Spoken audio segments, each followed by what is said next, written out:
This week, we finally welcome back one of our more popular returning guests, all the way from Thailand to the Ecuadorian Andes this week. Jenx, how are you? How have you been? Very good, actually. Yeah, I've been kind of avoiding the world like everybody else, like in many ways, like the world's been avoiding us.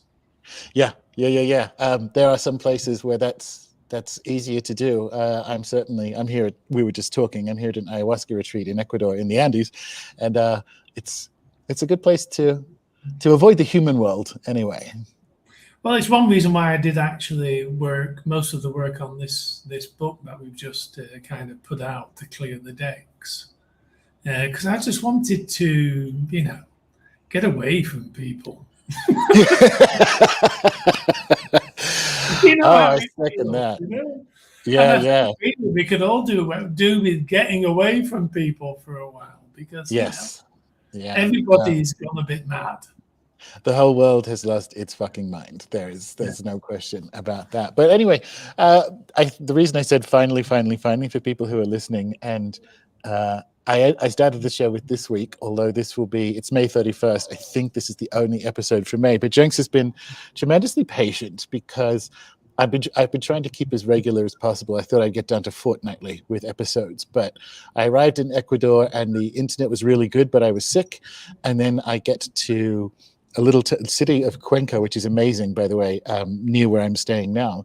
And I booked into a business hotel. I told you this, Jenx, going like, I have some shows to record and I don't want to risk it. So I'm going to pay the extra and not stay in the historical center. I'm going to stay in more of like the business area of town. And the internet was the worst I've had in 15 years anywhere in the world trying to do this. And so everywhere else, Ecuadorian hotels, I stayed at a hostel in Vilcabamba that didn't even have hot water, and its internet was better than this like Western hotel. So today you're on the top of a mountain and it's better. Yes. I had to get up at 5:30 to like clamber up the hills, and it's foggy. Actually, it should be able. If I do this, you can kind of turn that around, and I'm going to make myself big, and you can see it's nice and foggy here. It's beautiful, man. Yeah, a little bit chilly. This is an interesting trip. I'm traveling for 4 months, right? And so I started off in the Caribbean. I started off in the tropics, and I end up in New Zealand in midwinter, like at the end of July. So it's a really interesting thing to pack for. I've got some scuba gear from when I went diving in the cenotes, and I'm thinking I'm going to have to buy some ski gear when I get to Auckland. But hey, here we are. It's a good time to travel. Yeah. It certainly for Australians, it's been the first time in a couple of fucking years to be able to travel. So, make the most of it. But speaking of travel, you have like kind of written a travel book. So tell us why this book is the way it is and why it's coming out this way. Okay, so the book actually is a travel book because I wanted to go and look around Thailand and share the experience with people who want to read about it, because most of the locations in the book are not really that known. And we also broached a few subjects that, again, people in outside Thailand are not familiar with in the slightest. And I just thought it took about a year and a half in between various lockdowns. And I released it only as a PDF because basically I'm trying to clear the way to finish my work this year. Nice one. And it has a sense of finality about it. Like in a sense, because my next question, this is my usual setup with the multiple screens, has gone by the wayside, and I'm here with a GoPro, but I do also have my iPad, and I have my questions written on it. And my first one, because I was reading it, I like travel books of places that I haven't been yet, and also that are magical. So it really appealed to me as someone who I'd like to get to Thailand as soon as possible, but I'm here for several months, and then I've probably shouldn't be too greedy and spend at least a month on my farm before going somewhere else. I don't know, but has writing this book changed? This is what it felt like to me, having read your other books. Has it changed your own like narrative around your arrival and time in Thailand? Like has sitting with the idea of place and magical place changed in any way, like your story of, because obviously I'd be very interested to hear what you've spent a good chunk of your life there. I'd be very interested to hear what, like how you see that, and if there's like if the place called you, or if there's that kind of stuff, because there's a sense of that kind of idea in it. It is, and I think when I first came to Thailand in '91, and it certainly wasn't for this. It was for more about having a great time, see Southeast Asia, and just being a bit of a pain in the ass. Yeah. And what it's like when you're a kid. Oh, totally. That was, speaking of New Zealand, I was going to go to New Zealand and make terrible sexual decisions and work as a lift operator, and I stayed there for 7 years. Yeah. But now I choose ghosts because they don't tend to complain that much. I think everything's actually changed with the pandemic, because I had to root myself in no uncertain terms, so I wasn't a pain in the ass as much as I could have been. Yeah. I think also there's a hangover there from the Thai occult book, the big one, because there was too much desire to reproduce something like that. There was too much need, because people become interested, and you think, well, I've got to stay interesting and find new stuff and all the rest of it. And really, in the end, I just decided to go out and do this and take lovely photographs of places I enjoyed sitting, sometimes for 12 hours. Yeah, I love it. These places for most of the day. Yeah, I love it. I love that idea, and I love the difficult second album effect of like how do you follow up when there is an audience expectation of a certain kind? Yeah, I also think really the one thing we needed to do after the pandemic was ground again. Yeah, and I ended up, both of us, me and Bon, because of course Bon, we did all the translations and all the rest of it, of things we needed to find out about. And this was all stuff that was new to me and to Thai friends and everything else. So that comes through in the book. This is where I want to kind of situate a bunch of the discussion, because I'm pretty sure since the last, I think you and Bon had just finished a build or were coming close to the end of a build when we last spoke.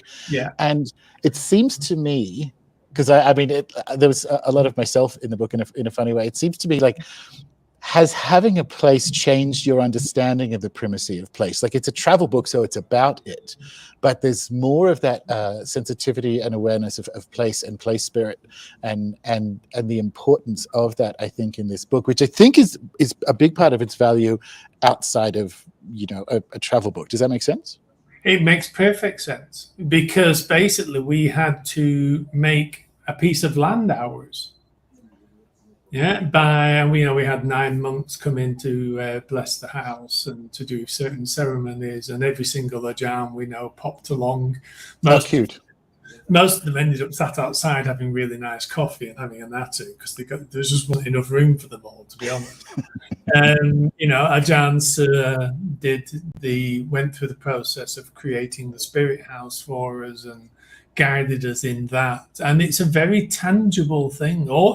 Thailand has become tangible. That's probably a good way of putting it. It's got more substance now, and everywhere that we see or go to that's got something interesting about it, there ends up being the usual opening of information that comes when somebody pops their head up and interested. So as the book unfolded, in a very similar way to the Thai occult book, the things to do with what we were unfolding approached us and came to us. Yeah. Any specific examples? That sounds interesting. Pratad. Okay. So I ended up being given Buddhist relics. Wow. And are they installed in the entry hall of the new place? Like, what are we doing? No, upstairs on the top of the altar. You don't touch them. They're just kind of a battery that's there. But it was really weird. Within days of starting to translate a book on Pratad, we had 2 lots of Pratad come. Mm-hmm. One Estonian Buddhist Pratad, and one a small quantity of pratat from blood. Wow. That's So cool. a monk's blood had crystallized. And Wow. since that time, I've ended up kind of, whenever we go somewhere new now, I'll go and find where there are pratat and sit with them, because it's quite an experience. I'm sure. And that I wanted to talk about the structure of the book, because travel books are typically, what I was thinking about as I was reading it is it's kind of organized by magical place category, almost like Magic the Gathering, where you have like mountain and swamp and forest and so on. That there's like, so how do you set about a classic travel book? Is okay, so we're going to do this state and then this state and then this state, or this city and then this city and then this city, right? Like it's geographically determined in a way that can sometimes be kind of boring. So how did you like, okay, I'm going to write a book about place, but it's about magical place because place is alive. So talk us through the process in that sense. Well, I think the book actually started with a chapter that isn't there, which kind of leads on from the previous book, whereby, you have amulets that contain ghosts. So it's coming from that. Yeah. And from that, we went to the land. And really, the big surprise with this book has been the predominant focus on the land and on nature, which I didn't expect in that way. It's kind of unbalanced, the amount of stuff that comes from the land compared to from anything to do with Buddhism. Yeah. Okay. And again, it just kind of formed itself. I mean, the whole thing kept changing. Chapters just kept appearing, like, oh, that would be this, oh God, oh yeah, we need to put that in. So it just kind of, these things just make themselves, really. And originally it was meant to be a travel book, and I wanted fold out maps and stuff like that. But it's just at this time, it's just physically impossible to do that. So we just stick Google Map references in. Well, that's generally how people travel anyway. Like if you look at the sort of, because I think about this, I had to buy, for the first time in 15 years, to get to Mexico, because my Spanish is non-existent to terrible. And I knew I was going to be places without internet. This is one of them, and without signal and so on. So I'm like, God, I'm going to have to buy a literal phrase book in something that, like a Lonely Planet Spanish phrase book, in ways that I haven't ever, like when I say ever, I would have been 20 the last time I bought a book like that, because you have Google Translate on your phone and blah, blah, blah. So the books that I consider travel books now are more inspirational things, particularly for places like Thailand or various places in the Americas, like Ecuador, right, where you don't really need it's not so much you need a map. It's like, well, where do I go? Like, what are the things what do I see? And it's almost like learning beforehand. It's like, well, I'm interested in spirit, so I want to learn about, like, what are some of the more amazing Thai graveyards, like as a category of place that's in the book, right? And I think it's really useful in that sense. Well, it's also, don't forget, it's not specifically a travel book. What it is, it's small doors opening, because what it's trying to do is actually get people to see Thailand in the way I see it. It's why it's an incredibly personal book. That's how I see Thailand. And if you read the book or actually look at it, if you come here, you will see these things all over the place, and they're not in the book. Yeah. So the examples given are only my own favorite examples, but out there, it's like looking for important monks. They're everywhere. They're tripping over them. And it's like, but I mean, you just can't find them because there's very little reference material for this sort of stuff. So really what we're actually trying to do is educate eyesight and understanding, and giving a few examples. There's some things in there that there's not that many of, like the Naga shrines, the true Naga. Okay, I like the idea of it educating eyesight, because I'm reading the book. I actually read most of it flying from Bogota to Quito, and I've been in like Inca ruin sites in Cuenca and all the rest of it, and they're obviously not Thai Buddhist sites. But I like the idea of the eye training, because you can, one of the things that we discuss regularly since you've been coming on the show is that Thailand's a fantastic place to look for like an underlying global structure for magic, right? So that the Supernatural Thailand book can teach you or train your eyes for visiting Thailand, so that when you do encounter a graveyard or what have you that isn't in the book, you can be like, oh cool, there's these bits here and these like similarities and understandings of what's there. But by the same token, you can those eyes can be used internationally, and I think that's again one of the appeals of your books in general. Now, one of the examples of that is actually being able to see haunted places, and how haunted places distort your eyes, and the light is almost disappearing into the haunted place. I think we have to get used to seeing these things. I think it's a training thing. Like if you go into a cave and it's just full of ghosts, you need to know what you're dealing with, and you need to train yourself to be able to see these things. You need to train yourself to find trees that have got spirits attached. Okay, so give us some ghost stories from writing the book. If you went to a whole bunch of ghostly places. Ghost stories from writing the book. Okay, for me, it is sitting in Adjarn Apichai's graveyard, which is the most insane graveyard I've ever been into. It's old. It's even got the old pot structures where they used to keep the bones of people who died supernatural deaths, who died before their time suddenly. And there's even the red pots that are in the undergrowth. It's not a place to go walking, trust me, where there's bone collections in there as well. And I asked Adjarn, I said, is it okay? Because there's a very strong guardian spirit there, which he has actually he uses when blessing tattoos in the graveyard and things like that. I said, is it okay if I just go along and take a few photographs? He said, just be nice and ask and wait for permission from the guardian spirit. And as I'm pulling up, I thought, there's maybe a bag on the floor. And I got out and I'm greeted with a rotting cat that's full of maggots. And I thought, I'm really sorry for coming. I'm just going to take a couple of photographs and then I will leave you alone, And then I sent the cat some merit for its journey, and took the photographs really quite astonishingly quickly and got the fuck out of there. Some places are beyond what we can really understand or really deal with. They're so old, the Thai graveyards. Some of them, when they're not next to a temple, when there's nothing to do with the temples, and these are mostly in the north, they date from the time of earlier society itself. And there's, Apichai, this is the guardian spirit of the graveyard, and they move around in different trees and around the graveyard as well. And they're particularly old and not to be messed around with, Nice. Did you accidentally bring any ghosts home with you that had to be ghost busted or cleaned up? That's typically an experience of mine.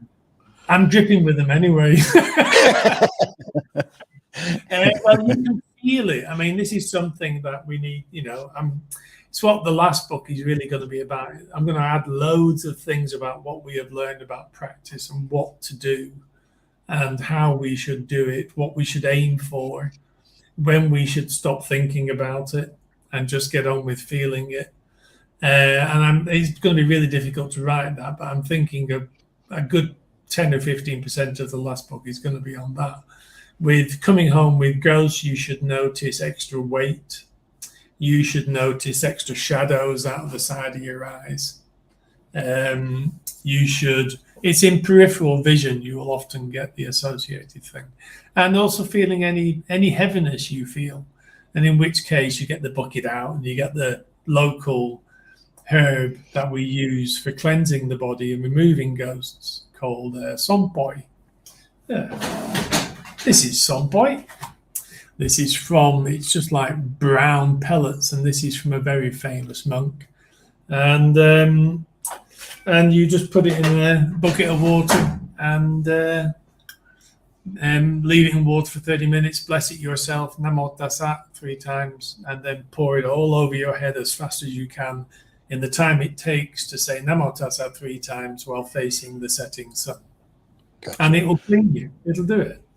Yeah. So with like a ladle, or is it like a bucket challenge? You can use, if you've ever been to Thailand, you'll see these like bowls, plastic bowls that you get in toilets, and it's for scooping water. Just use one of them, or a dish or something, or pick the bucket.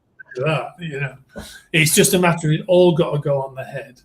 And but again, we need to know what that feels like. Have you ever had a ghost attached? Good. Exactly. Oh yeah, definitely. Definitely. I mean, every culture has a way to get rid of them. Do you think? 100%. Yeah, no, 100%. I was thinking of like versions of that are that have easier access. Is like agua florida, like Florida water, the same kind of, but the same general idea. You still cleanse and include cleansing prayers. Like Florida water and Psalms will do it for people who aren't in Thailand. But yeah, that's definitely what it's for. It seems like in this book, it seems like you've become more personally involved in magic over the process of writing this series of books. Would that be fair? Yeah, completely. And it's not something I really wanted, to be honest with you. Or at least I didn't want to express that. I just wanted to get on with it. You know what I mean? But in the end, to help anybody, you've kind of got to express it yourself. And also know the boundary between the beginning stuff, which is what we do, basically, and the work of the Adjarns. I was talking recently to a friend about the Luxit. And a Luxit is an overused term for people associated close to an Adjarn. Yeah?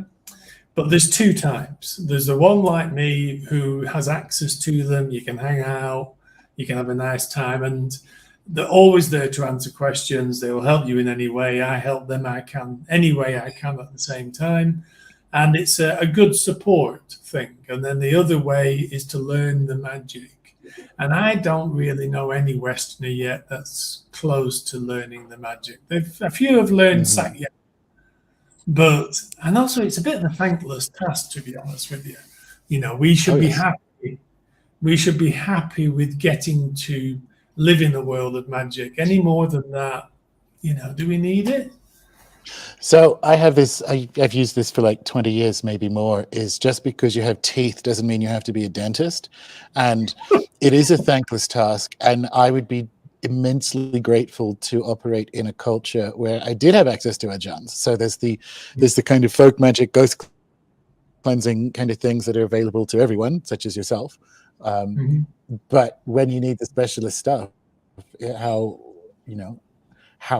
what a blessing it is to actually have access to lifelong professionals rather than having to kind of do your own dental work. Yeah, it's quite a privilege, and really this is what we should be aiming for as a worldwide culture of people interested in magic. I think we get there. I just think it's 150 years off, right? Like I think it's going to take that long to get the multi-generational kind of like skill sets in place in culture in an accepted way. I think we get there. It's just we'll be in our cold graves next. I was trying then to be more optimistic than that, but I think it's 4 or 5 generations off, isn't it? Yeah. I tell the members of the website, because obviously we learn and teach magic in the membership area, that I consider them compost, that I'm not doing it for them. I'm doing that for the kids in 100 years time who come to learn magic, because the people who are learning it in a rune soup context will grow and build their own thing and express it and teach it and hopefully teach their kids or whatever it happens to be. And I'm just thinking like, what a challenge it was for me to be 14 and find magic, and I would like it to be almost like culturally easier is an okay way of saying it for kids in the year 2100 or something.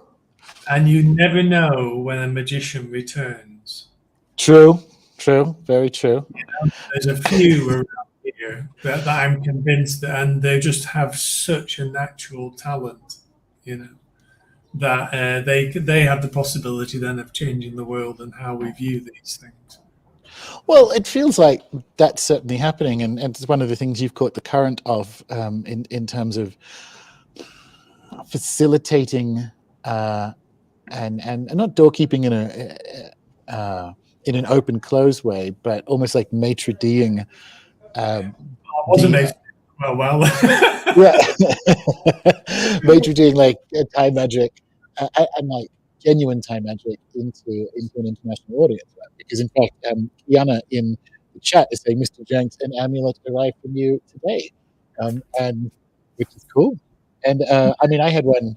A mutual friend of ours, Carlos, gave me the Bafflement one that Adjarn. It was Apichai that made that, right?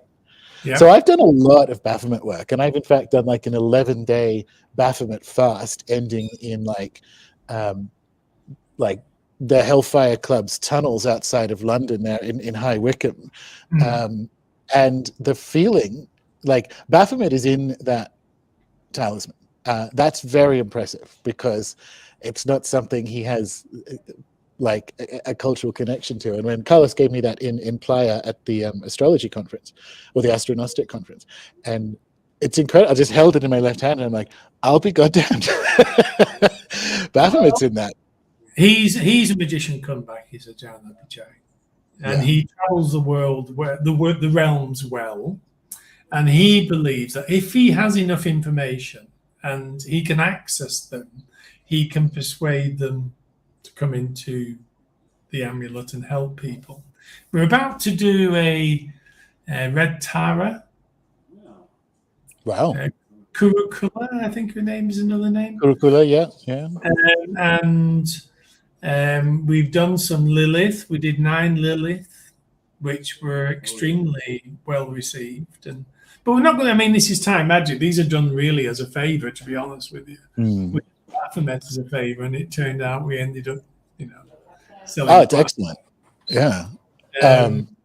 I should send you his corpse cloth Bafflement because they're really quite good. Yeah, look, I was very impressed, and it kind of like it speaks to that. So I have a lot of amulets, and some that I've made, some that I've been given. The ones that I've been given by genuine, like really good professionals, astrologers with 30 years practice, Vedic astrologers, long-running traditions, right? And there's just something different about a Thai amulet that I felt with the Bafflement one, which is like Bafflement is in this in a way that I can't explain it elsewhere. It's like there are no Bafflement amulets in a Western context, but somehow there is in a Thai context that seems accurate or authentic. And yeah, just can persuade. I mean, I was there when he was blessing those, and I wish I'd have filmed 5 minutes. The 5 minutes where he got him to come in. Do you remember, because Carlos emailed me afterwards, do you remember what he said about Bafflement? I'll see if I can bring up my emails. He said that his image shimmers. He's very difficult to see, and he's pansexual. Yeah, that's it. All right, and there's the kata for it. Yeah, brilliant. He's correct. That he definitely not only found Bafflement but stuck him in an amulet. That was really cool. We did a lot more work than that, and for Carlos actually, and it's hopefully going to appear as an interview, a long interview with discussion between Carlos, me, and Adjarn Apichai, hopefully. In an upcoming magazine. It's not appeared yet, but we're hoping it does because it goes a lot deeper. Excellent. Yeah, cool. So you mentioned the Naga Caves, because I want to talk about a few things in the book that I found interesting that we haven't maybe necessarily covered before. But maybe let's start with do you have a favorite graveyard, or is it the one that we were just talking about that's like super old? Well, all my favorite graveyards are that age. I'm a train spotter with graveyards, Gordon, I tell you. I'm out driving and I see, because what they do, they build like a channel of concrete and they're stepped on the sides. And if I see them anywhere not associated with the temple, I'll have a look, I'll stop. and have a look and, ask permission from my mind that it's okay to come in. And yeah, I think it's Adjarn's graveyard, Adjarn Apichai's graveyard, and the graveyard that Adjarn Ding uses. They're all really quite special. But I really dislike some of the wilder areas in that whole Chinese broken tribes and things like that. There's a wildness to them that I find really unpleasant. And it's one of those places that I had a couple of very difficult attachments. Ones that you couldn't remove yourself with the bucket, and you had to call in the big guns. No, I got rid of it with the bucket, but the actual thing that attacked was very unpleasant. Okay, fair enough. Understood. Yeah. I got rid of it the same day. It was like, wow, you're fucking awful. really quite. In this, during ayahuasca ceremonies, like when the ceremonies are running, the shaman kind of has two jobs. And the first is the singing of the Icaros, which calls in the specific plant spirits or nature spirits like colibri, the hummingbird, and so on. And the other one is to keep the malefic and negative spirits away that are attracted to the ceremony itself. So there's like lots of warding of the maloka on a continuous basis. And also they kind of tell you don't spend too much time in the bath, because you go to the bathroom a lot on ayahuasca. It's like, don't spend too much time in the bathrooms. And I've had experience with it before, and this is interesting. This isn't like a full, as explained before, this is a retreat rather than a dieta. So a lot more in the way of, I guess, normies, or close to normies. They're still on an ayahuasca retreat, but they don't bother explaining, like, if you spend too long in the toilets, you will get negative spirits attached to you that are feeding off the energy that is generated in there. But it's like, it's an international thing. Like it's literally global, that you're in those places of intensity. And if you don't have that capacity, then, my point is, it's quite the luxury to not have to do it yourself. Like I could come back from the bathrooms and have the shaman ward me with mapacho. It's awesome. This is the beautiful thing. I mean, you get the same with the caves here. I have to be very careful who I take to caves, because if they're too open and beautiful, the ghosts just go for them. It's like cannibal feeding time. You know what I mean? And there's a few occasions where we've had to kind of escort people out. Sorry, you're too nice and pre this mess. Yeah. Where they're just too open. Sometimes you need to learn how to close the doors. Because there's some very unpleasant things. Well, tell us about Naga Caves then. That was one of the categories that I found particularly interesting. Well, the Naga stuff it's really misconstrued. There's either just all the Naga like imagery. In every temple, you got Naga steps and all the rest of it. Shrines in temples to Naga, but they're not embodiments generally. And what we did, we went out and tried to find the Naga themselves. Yeah. And around the top of Isan, like that photograph on the left is actually a water Naga, a water element Naga. That's on Boisu Tep.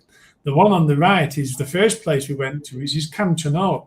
Now, Kamchanot is somewhere that you can never normally get to. There's fucking millions of people there. And it's a portal for a family, a famous grouping of Naga, who's headed by Sisuto. And it's a swamp in the middle of just pretty dry region. And that is a portal to the Rainbow Bridges. And there's also a incredible ghost story associated with it. And it's one of the places that Thai people go. It's a Thai location. And most people are in there trying to find numbers for the lottery and stuff. But that's what I was going to say. What are you using? What are you using, like a Naga cave or a Naga temple with a rainbow bridge for? And if the answer is the lottery, then I will visit this cave. And also to go with your mates and have a nice time and get a blessing. You know, it's all that just in case attitude with the Thais. But I mean, there is it's a very, very strange place and people should go. And there's also an extremely strange ghost story associated with it from about 30, 40 years ago, when a portable movie company was booked to go there and show a film. And basically they think that all the people who turned up, it was in the dark, all the people kind of drifted in a very weird way. And then they packed up and left, and people said, well, there's nobody lives at that village. That village is derelict. It doesn't exist. And they reckon they'd shown the movie to like 40 or 50 ghosts. You know? That's amazing. There, yeah. The place is the Pulanka, the Naga mountain that has just been found last year. And there's been a bit of a rush to get there, and I managed to get a booking. You booked 2 weeks before, and the bookings would close within a minute and a half for that day. Really? Wow. Yeah. Wow. Yeah, opened at midnight. It took days and days to get a booking.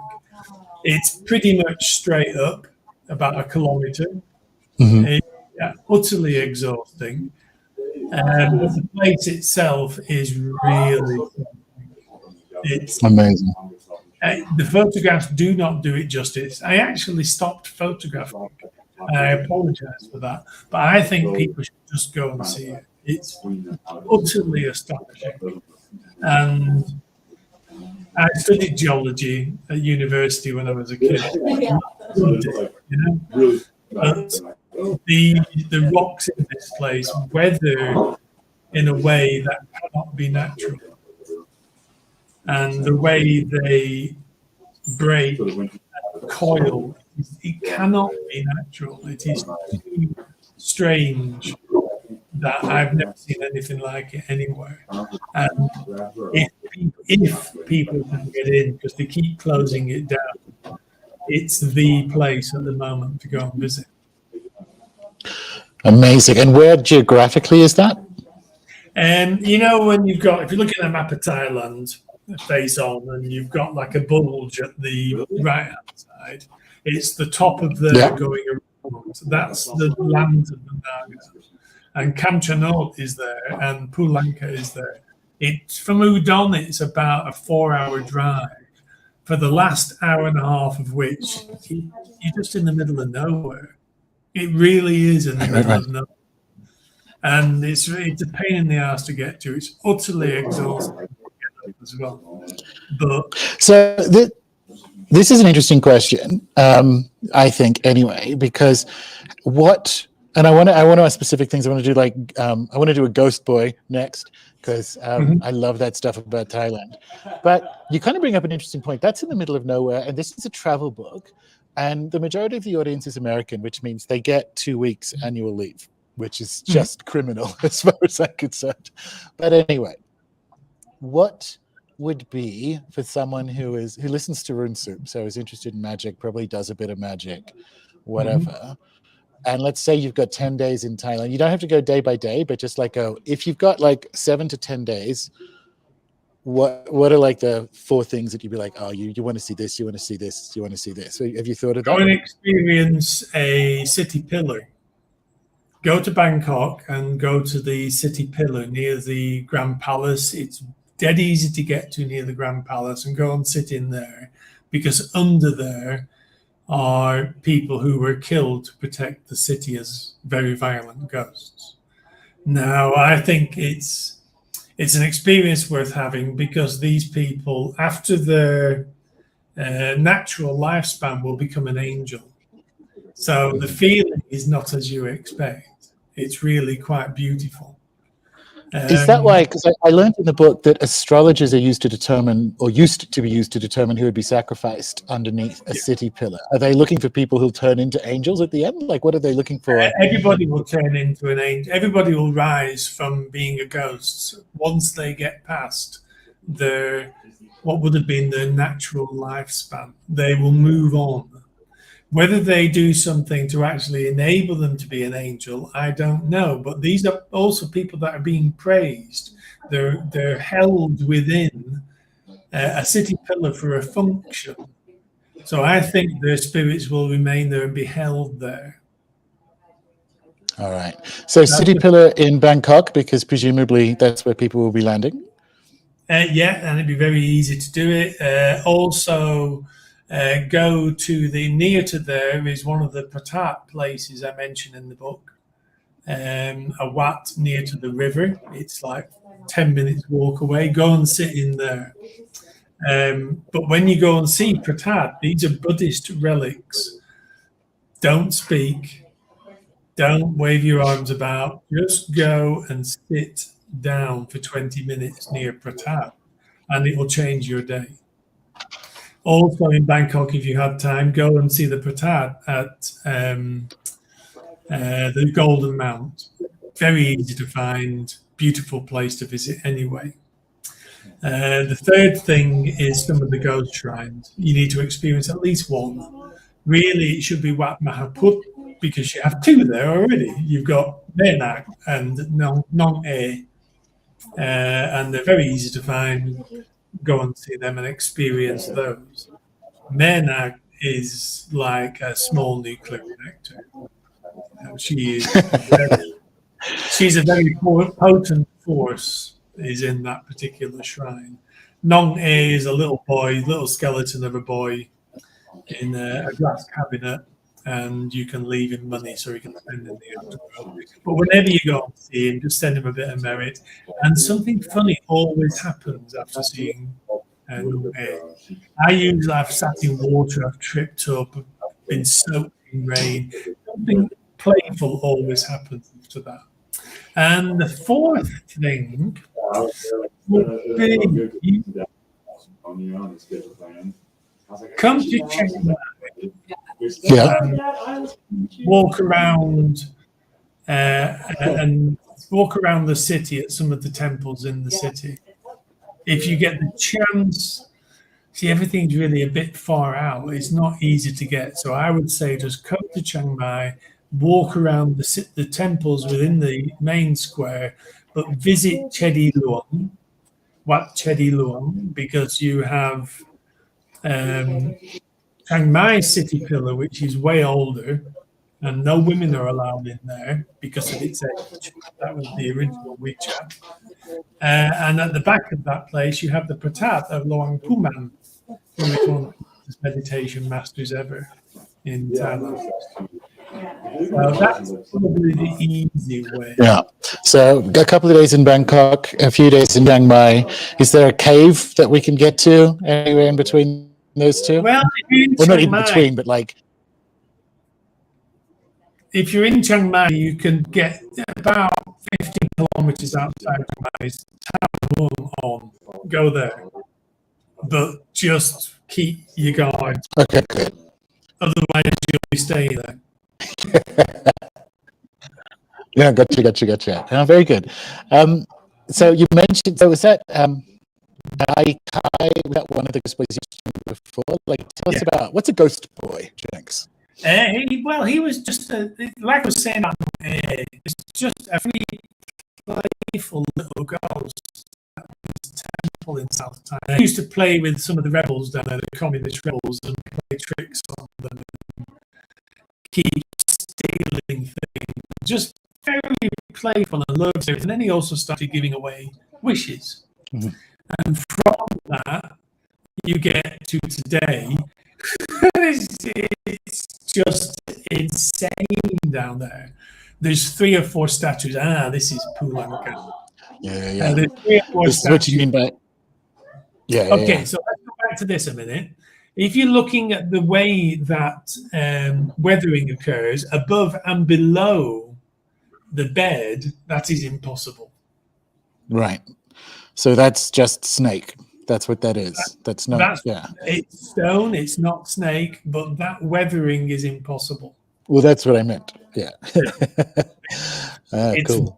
It's a very, very, very strange place, and it's everywhere. And yeah, just go. My photos. I I stopped photographing. It was just too good, to be honest with you. I just left it and enjoyed it. You know, amazing. Really quite astonishing. I did all put your wallet in that bowl below and ask the Naga to fill it, and I'm still waiting. Oh well, look, you need to move this into sort of like a travel consultancy and do like a $200 1 hour Zoom call, and you can be like, you know.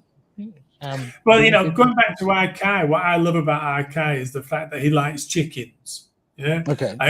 So you know, driving up to Apichai's temple, there are fields of concrete chickens that people have given him in thank you. Yeah, is that to like later in the book? I'm going to try and find that in the slides. I think it might be before this, actually. Okay. No. Anyway, keep talking. I'll find it. I remember the roosters you were talking about. The concrete chickens, and some of them are really quite funky. You have to keep going back, because you know they're covered in disco mirrors and all that sort of stuff. You know, bit more. Come on, I remember. There we go. Oh, there's there's fields of them. Yeah. There's fields of them, and there's a few different statues that they think is Apichai, but because this is so popular, the Apichai shrines are now popping up all over the country, and there's big competition with the Apichai now. But usually, this main temple closes it down because it's billions of baht that they can use to help their own society and their own region. So, you know, it's understandable that they close it down. But if you can go, again, it's in the middle of bloody nowhere. But, you know, if people get the chance and have a car, they should go because it's just a spiritual circus. Mm-hmm. Yeah, that sounds amazing. It's great. I mean, and this is also when there was a pandemic on. Yeah. Cool. Yeah, you know, I mean, places like Kamchanok, you just can't even get in. Might be like a 4-mile tailback of cars waiting to get in when it's busy. And when we went, there was absolutely no hassle whatsoever. Otherwise, we probably wouldn't have even got there, to be honest with you. You know, but there's a lot of things to see. But what there is the most to see is what you can find. It's not necessarily about what's in the book. It's what you see. It's about the way you see Thailand. That's important for me with this. Because, you know, I can go on all day about this sort of stuff. But I mean, the only way to really get it is go and see it. If you're going past a temple that looks interesting, walk in and have a look. Yeah. You know, if you see anything that looks like this tree covered in cloth, stop. Yeah. Oh, that's there, you know. Just go in and have a look and just take your time and be gentle and quiet. And it will just open your eyes. I mean, one of the great pleasure here also is when people visit, because most people who visit, they have their own path already, but they're looking for something to help their own path. And they will generally manage to get it because they're already remarkable. The Adjarns like them as soon as they walk in because they're already remarkable.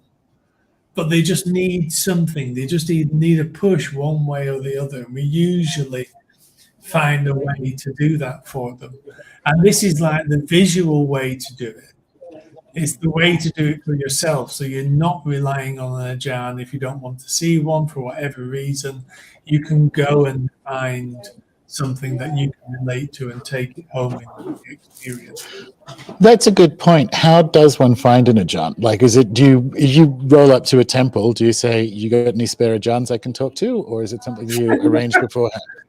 Yeah, have you got a room full somewhere? Yeah, exactly. Do you have it in blue and small? This one's a bit big. Can I change him for it's incredibly difficult. Mm-hmm. It's incredibly difficult because also you've got to know whether they're any good. True. So, you know, and also the different regions have different ways and different forms of magic. Like the Eastern region tends to be a bit folky or extremely dark and nothing in between. So you don't quite know what you're getting into. So if you're coming on this hypothetical 7 to 10 day, if you're American coming on a hypothetical 7 to 10 day Thailand trip, don't bank on an Adjarn. And if you encounter one, happy accident. If you encounter one in that 7 or 10 days, completely unwarranted, just kind of watch your wallet. Yeah. If you're looking for an experience, like like people go to ayahuasca retreat. If you're looking for an experience, send me an email, man. If I know something in the region you're coming to, I'll try and help. And if I can get a location, I'll try and help with that as well. If you're looking at anything in this book and you're having difficulties, send me an email. I'll try and help. Nice one. Because that's how it should be. We all need someone just to take 5 minutes out of their day sometimes. I've been surprised, actually. We've not had any Google executives coming to get tattooed in the graveyard yet. They'll get there. They'll get there. Because it's, I guess that like the Sakyant MMA thing is actually pretty big with the sort of fitness Silicon Valley bros, so I'm sure you'll get some. But speaking of Adjarns in a way and astrology, there's an enigmatic line that I typed out from the PDF that you sent me. Okay. This decade's astrology indicates that we have to return to a spirituality that can save the world. Would you care to elaborate, sir? We have discussions about this sometimes, which is always wonderful. And I asked Adjarn Apichai to look ahead 10 years recently. And he was quite shocked. It's interesting to see the way that the Thais describe this. But between 2025 and 2027, we all lose sanity. Yeah.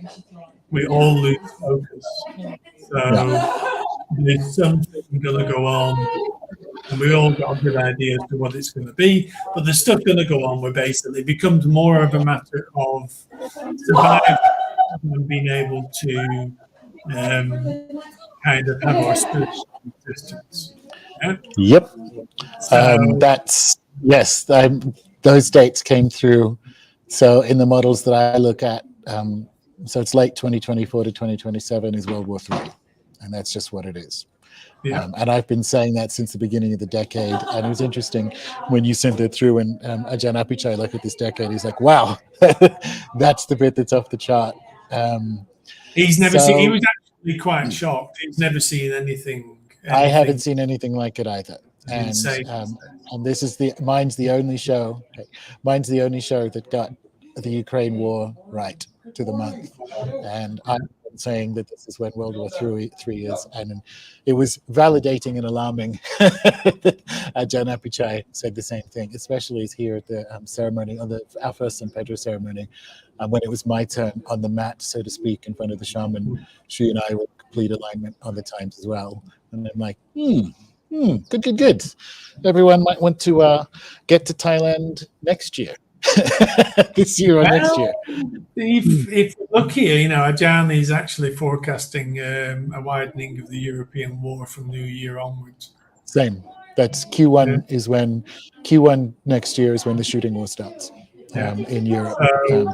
But the world, the involvement of the rest of the world, in particular China, is middle of the decade. And, it's like, it's quite funny. Most Thais who follow astrology already know this. Hey, so I have a lot of frustration around this because Western astrology as a culture is shit. It's basically just CNN opinions on Twitter. And I'm like, this is serious business, you morons. And you're supposed to be forecasters, and I get in trouble because somehow predicting it is like approving of it. I don't know. But again, if I go to Ecuador, I talk to people in Thailand, and they're completely not fine with it, but they are using the forecast model. They're using the framework correctly, which is to see the future and adapt to it. And they're like, in the West, at least online, it's just flapping-headed crap. And I have a lot of frustration about it because this is fucking World War III, Jenx. Like, I need these people to be ready. like with everything. Okay, so the way we deal with this, okay, is we've got to, me and Adjarn Apichai talk about this. We talk often, yeah? We have got to help people prepare in some sort of way to get through this, because this is just life and sometimes shit comes along. Yep. Yeah? So, as you know, su is something that Ajahn Sir always says, you're going to have to fight. I mean, your physical well-being and your mental well-being, you're going to have to make an effort to keep it. Yeah? So we're currently working for bring back all for impenetrable skin, for invincibility, for connection directly to an Ajahn in the hope that he can help you keep this.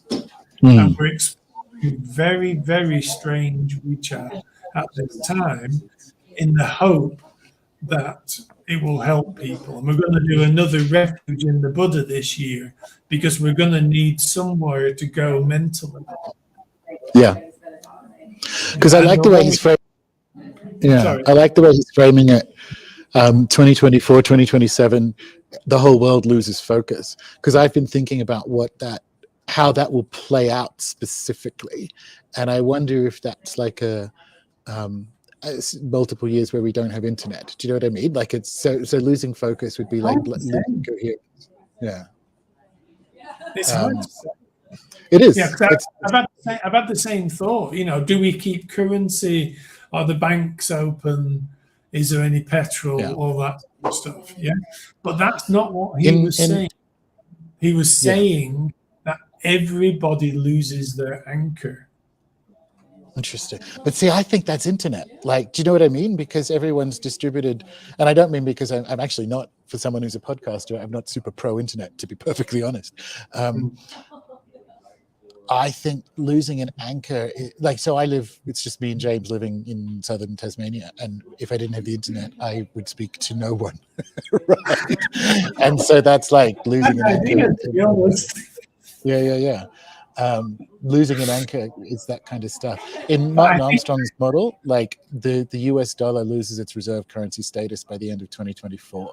So it does look like I think we lose the digital infrastructure that this civilization is on. I think that's the first thing going on. Now, after that, Ajahn is saying that basically we have to rebuild ourselves and our connection to nature. Now, that takes, according to him, that's going to take at least 5 years. Yep. So he's landing exactly on 2032, which is exactly where my model is. I need to ask him. There are fewer people on Earth in 2040. We need to get him, but like a lot fewer. So get him to look at that for me. We'll discuss it via email, because that's the one that. You know, Adjarn Apichai is a very gentle lad. He's actually a bit ill. He's just got a bit ill because we've done so much together this year. I drive him fucking nuts, you know. And I've just had him making all sorts of stuff, and we've got other stuff being made and plans going on. And basically, I'm getting ready in a lot of ways for the next 4 to 5 years, you know, and coming up with ideas like, if this is the case, what can we do with that? You know, what's going to combat that? How are we going to keep healthy? All that sort of stuff, you know. And I think it's been a bit. I think I can be a bit too much for people. You'll understand this, Gordon. Yeah. I think I can be a bit too much or a bit intense, but I think we need burning intensity at the moment. I think we need something has to wake them up, because it's on the one hand, something has to wake them up. On the other hand, and this is, I guess, very Thai Buddhist in its own way, is what's going to happen is going to happen. And if people have come to Earth to leave Earth during this time, then that's what happens. That's that. Yeah. So my feeling on it is, I don't actually talk about this to many people except my close ones, and I've just ruined that. Sorry, this is this is the all apocalypse station. Yeah. But see, my gentler way was going to be, and I will continue this way. There will be a rolling introduction to things that we need over the next few years to be able to give us the armor we need to get through the time after that. Yeah. I mean, there's other considerations, food security. Do we go and learn how to shoot and all that sort of stuff? But I've always been more of a baseball bat man myself. Yeah. Get a few nails, hammer them in the top, good to go. Well, actually, now we're mentioning it, this is one of my favourite implements. This is a traditional southern Thai weapon that you swing with, and it's actually killed people. Yeah, cool. So it's a pry weapon, and it's lovely. It just hangs next to my computer, and I've got another one next to the bed, and I think that's enough, really. You know what I mean? There's also so it's a question. This is where it gets, because we don't. I know the when, and I know I'm medium high confident on the what. But one of the things about the war model that I work to that I can't understand, or that is not clear to me at the moment, is something. And in fact, Lavrov said this, where he said, the US is waging total war now, which is true. Sanctions, seizing people's property, complete total propaganda, weather warfare, all the rest of it. World War III may not look like, my lips to God's ears, may not look like World War II, because we have all the. But we have weather warfare, we have financial warfare, we have EMPs, we have all this kind of stuff where it's just going to be, and this is I think about this in terms of what Adjarn Apichai said in terms of the whole world loses focus. It's because if it's total war in the way Lavrov is describing what the US is doing to Russia as, and that expands to the whole world, then it's going to be, you're not going to know what truth is. It's going to rain blue, Yeah, I mean, but as of now, we have had no attack, no major internet attack on financial institutions. Yeah, there's been no exchanges go down. There's been no countries' reserves been taken digitally. No, but we have killed international finance from an agreement basis by kicking Russia out of SWIFT. So Russia and China are going to build their own alternative, and this is where the end of the West happens. And that's going to be, that handover is going to be messy, and that handover happens in that same time period and comes with a lot of other crazy stuff. But I just wanted to mention that it's there is medicine in the alignment of forecasts, because it means, okay, this is something to take seriously rather than, oh, that's interesting. It's actually, hang on a minute, we've got the Kero, we got the Hopi, we got Western astrology, we've got Ecuadorian shamans, we've got Thai adjuncts. We're all kind of click, click, click here. So it's certainly an area to focus on, which I think is what magic is for. I think it is to kind of move through that. There's going to end up being two types of people. There's going to end up being the type of person who actually starts preparing these things now. I'm not talking tin hats. I'm not talking digging bunkers. Exactly. Me and Bon have had discussions whereby, do I learn how to shoot? Yeah. But would you kill someone? I've done the same thing. It's do I, because it's very difficult to get firearms in Australia. And I'm do I really see my last days standing on my driveway shooting starving people coming up to steal my cans of beans? I'd rather die. I mean, in Thailand, the first thing I would do if the shit really hit the fan is go to the local temple and just say, how can I help? Correct. Yeah. This is why we're in a particular, I'm lucky to be here, really. At the moment, I'm trying to buy more land desperately because I think we're going to need to feed people. Yeah. Well, that's what I'm called to do in Tasmania, because I'm already embedded in a local community, and I can actually get a permaculture farmer, right? And I've only got 5 acres, but I've got 5 acres and unlimited water, and I can actually get a lot. Oh yeah. So I agree. Like, this is stuff that I have not ever hidden, and people have scoffed and said horrible things, and I keep being correct. And unfortunately, I'm going to be correct again. People off more of them. Oh, I know. Stop being right about things. The deafening silence. Like, about 30,000 people watch the forecast shows with Austin, and the deafening silence when Russia invaded Ukraine. Yeah, when Russia invaded Ukraine, when I said they would, the deafening silence. So I'm going to keep doing that. When do you have I was talking to Adjarn Apichai on Monday, and I said, come on, when's the economy going to go? Because the economy should have gone already, in my opinion. They're holding it, they're stopping it collapsing at this particular time. He said, well, July is appalling, and he gave reasons that I can't remember because it was all astrological terminology. He said either July or New Year. Yeah. It's a difficult call. He thinks July. Yes. So, well, that'll be interesting. Okay. I think if it's New Year, what you will see there's certainly a tremendous amount of money already leaving Europe, but even more of it will leave once the shooting war starts in Q1 of next year, and that all goes into the US. So, but it's sort of happening in the periphery now. Like, Pakistan's Sri Lanka has already abandoned its international bondholders, and Pakistan's about to do the same. So the peripheral economies are already blowing up. So we're in it. Yeah. Anyway, said it's not Thailand that collapses either. It's outside. I don't think it is. Yes, it's economies that. It's a domino effect, I think, that's coming. Yeah.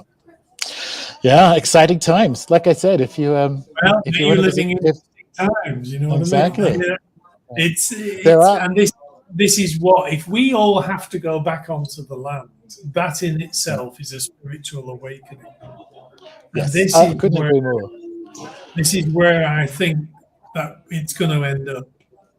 And I'm really gratified to know that you guys are doing, because I am as well, with the membership and so on, that you guys are doing experimental magic for the times coming, because so am I. That's why I got my shamanic initiation and all the rest of it. Is excellent. Yeah, it's stuff for these times coming. This is what we're for. This is literally what we're for. You know, this is what we do. This is the role that, you've trained for, isn't it? Correct.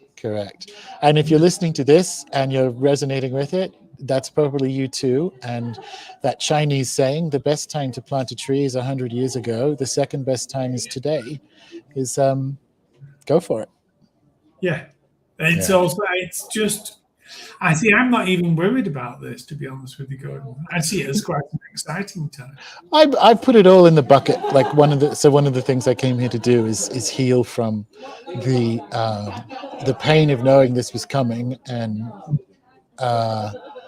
in trying to help people, having had my name smeared and all kinds of stuff by psychopaths. So I put a lot of that in the bucket, and now I'm excited. Now it's time. Call me weird, yeah, but I'm actually like, okay, come on, folks. Bring it. Let's see where it goes. It's going to get very interesting, and the main thing is that we get out of all this is that we have to create our own family as well. 100%. To find your grouping, and vitally important, just to think a little bit about this and how we're going to. Agreed completely. And if you're listening to this, you're already in one family, because that's how I think of the show. And I actually just finished up a series of presentations on the exact timings from, as I see it, from the blended model in the members area. So if you're listening to this going, what? That's where you can find it. You can also, Austin and I do our forecast episodes every 6 months. So the next one will be at the end of June, and you'll have to watch it, Jenx, so you can show Adjarn Apichai and see what he thinks. Yeah. I'd love to. If he could understand English, I'm sure he would love it. Well, that's what I was thinking. I was saying send it to him, but like, what's the point? You'll have to tell him. Yeah, well, what we might do is get Bond to sit there with him, because I'm sure he'd be really interested about how, because it's a different system. The Thais don't have Pluto for a start off because All right. it's too big. I will. Yeah. I'll do you a favor then, because Austin and I haven't actually settled on the exact time, but I will make sure it's not ferociously inconvenient for Thailand, and and I'll send you the time beforehand, because we do it live, and if you can get Bon there with Adjarn Apichai, if Adjarn Apichai has a question, he can put it in or a comment. Very interesting. Yeah. Well, all right. Speaking of things that are interesting and exciting times, the book is available as a PDF, right? Tell us how people can get it and what we do now. Yeah. It's available as a PDF. There's a special edition whereby it comes for free with a silver takrut for safe travels, which is one of the things that I think are essential. It's not expensive as usual. My PDF's $10.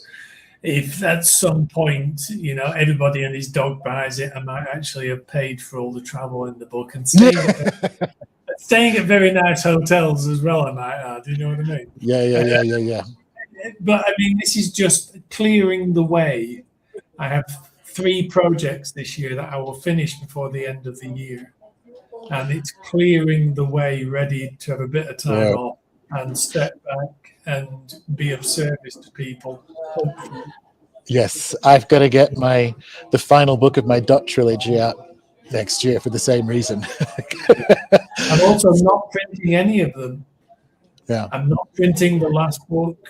I might put it in a print, order print service or not. It's just, I find it difficult at the moment to put things into print because we don't know where the fuck we're going to be. Yeah, understood. Well, so then where do people find this book? Where can they find your other stuff and where to follow you? ThaiOccult.com. It's very easy to find. It's on the front page. Supernatural Thailand. My other work's on there as well. And there's more to come. And I think at the end of the year, it'd be lovely to have another chat, Gordon, because I'll have finished it all. Whenever you like. I always enjoy our catch-ups, as does everyone else. So anytime you feel like it, you're welcome back. Because I'm about to just put down 5 years' experience in the book as well about the structure and how we should learn from what we're doing. Amazing. Which, I didn't think I'd do, and it's a lot more simple than what people think. There are all these beautiful things, Wonderful. Well, sir, it was congratulations on the book, and it was a fascinating read. It genuinely was. I learned a bunch of stuff about like magic and place that I think, as is usual with your material, is internationalizable in a really kind of like healing and teachable way. So thank you for all your good efforts, sir. Thank you very much indeed. It's always a pleasure, and that's what we're here for, Gordon.